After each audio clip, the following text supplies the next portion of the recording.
और इंसान भी रह रहा है, पशु पक्षी भी रह रहे हैं, सभी लोग पर्यावरण भी रह रहा है। आज इतनी क्या आवश्यकता हो गई है। हमें गांधी जी ने कहा था कि हमारे संसार में किसी चीज की कमी नहीं है, हमें अन्न चाहिए, वो अन्न तो आज प्रदूषित हो गया है। हवा चाहिए, वो भी प्रदूषित हो गई है। पानी है, प्रदूषित भी हो गया है और ये भी हो गया है। किस नाम पे? विकास के नाम पर। ये विकास है या विनाश है, ये सोचने की सबसे बड़ी जरूरत है। और किसका विकास है? सिर्फ चंद लोगों के विकास का है। नेतागण और हमारे जो बैंक माफिया हो, या आप कहिए कि ठेकेदार, नेतागण और नौकरशाह, ये विकास के नाम पर विनाश करके मालामाल हो गए हैं। और हमारी जल संपदा, जड़ी बूटियां, जंगल, उनका जो है विनाश हो रहा है। तो इन चीजों को पहले मुद्दे को लिया जाए।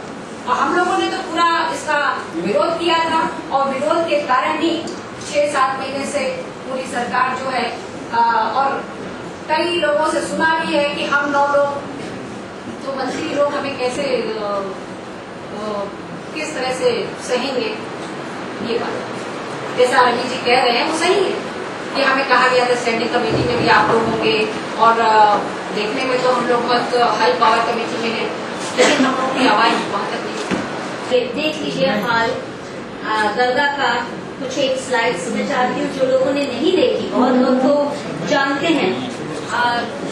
ये मलिका जी या हेमंत जो भी आके कुछ दिखाइए और जल्दी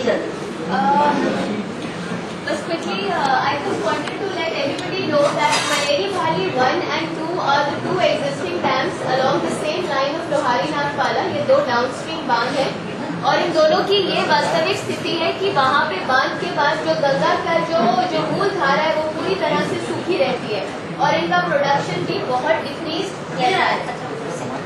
So yet again to ask this, again it has been pointed out by a lot of people that Maneri Bhali 1 and Maneri Bhali 2 are the 2 dams along the same river, और दोनों के भी बहुत ज्यादा decreased production of electricity रहा है। We have the RTI to prove that there is just 40% production of electricity from both these dams. The logical question arises that if 2 ऐसे project हैं जो उसी रिवर पे बने हैं, जो गलत तरह से और जो नहीं आपकी बिजली बना रहे, और नीचे 90 मेगावाट नहीं चल रहा, तो ऊपर 600 मेगावाट कैसे चलेगा? That is the bigger question that I have been asking from February onwards, and he has replied to it.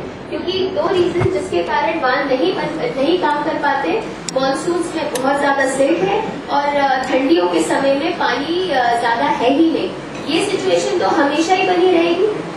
Ganga is a silt rich river, तो कैसे बांध आपका चलेगा, कैसे ये लॉजिकल फंक्शनिंग है? ये एक बहुत इम्पोर्टेंट पॉइंट है मेंशन करने का।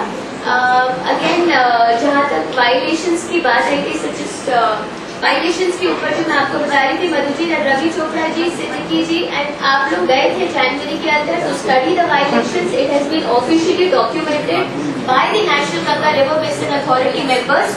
They have spoken to the villagers. They have said that there are cracks in the houses. There is mud dumping. Why is this being ignored? This is nothing new that we are talking right now.